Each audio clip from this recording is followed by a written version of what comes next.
আসসালামু আলাইকুম। আজকে আমি আমের পুডিং তৈরি করব। এখানে আমি 2টা আম নিয়ে নিয়েছি। আমগুলো ছিলে নেব।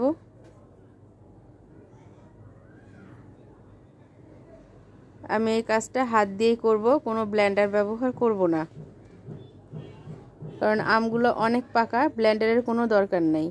সেই জন্য আমি হাত দিয়ে চিপে নিলাম। চিপে ভালো করে চিপে নেব, চিপে ছোট ছোট করে নেব। এরপর আমি ছাকনা দিয়ে ছেঁকে নেব। যদি কোনো আঁশ থাকে তাহলে সেই জন্যই আমি ছেঁকে নেব।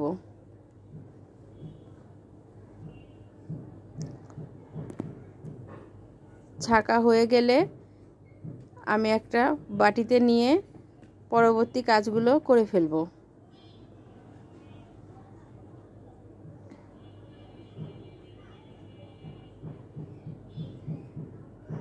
এভাবে আমি আমের পাল্পগুলো করে নিলাম।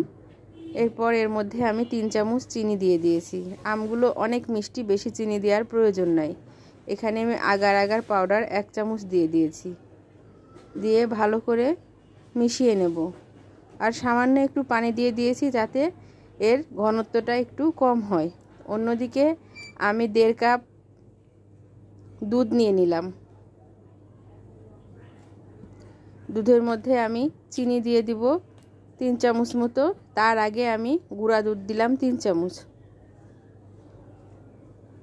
এবার কনডেন্স মিল্ক দিব 1 টেবিল চামচ।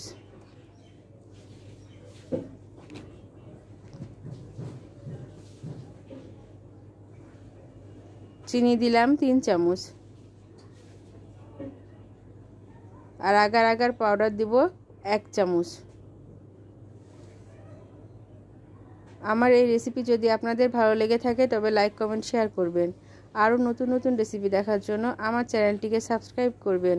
যারা ফেসবুক পেজে আছেন ফলো করবেন এবং বেশি বেশি করে শেয়ার করবেন।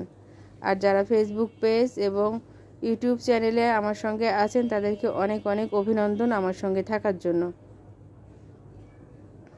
ভালো করে আমি এগুলো গুলিয়ে নিব।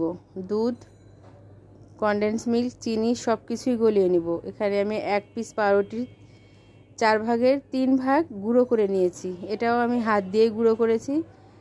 একদম গুঁড়ো করে নিয়ে আমি দুধের সাথে মিশিয়ে দিলাম। এতে করে দুধের ঘনত্বটা সুন্দর আসবে। এবার আমি চুলায় চলে গেলাম। আমটা একটু ফুটিয়ে নেব।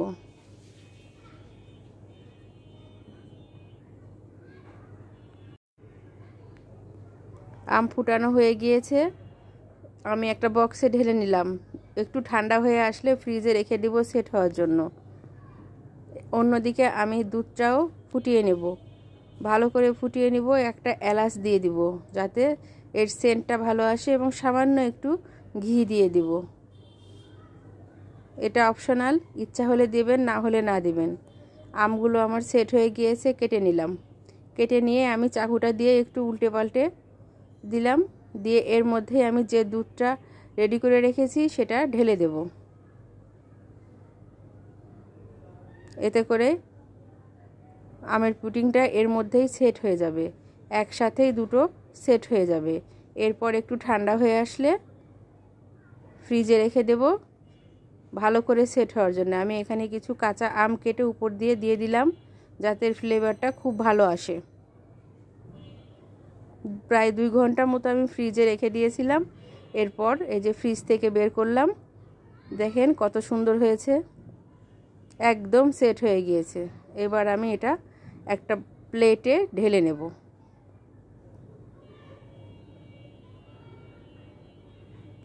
প্লেটে ঢেলে নিলাম। এবার পিস পিস করে কেটে নেব। এটা ছোট থেকে বড় সবাই খুব পছন্দ করে।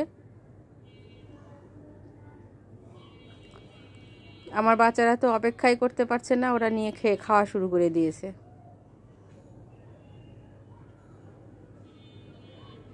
এতক্ষণ আমার সঙ্গে থাকার জন্য ধন্যবাদ। ধন্যবাদ সবাইকে। খোদা হাফেজ।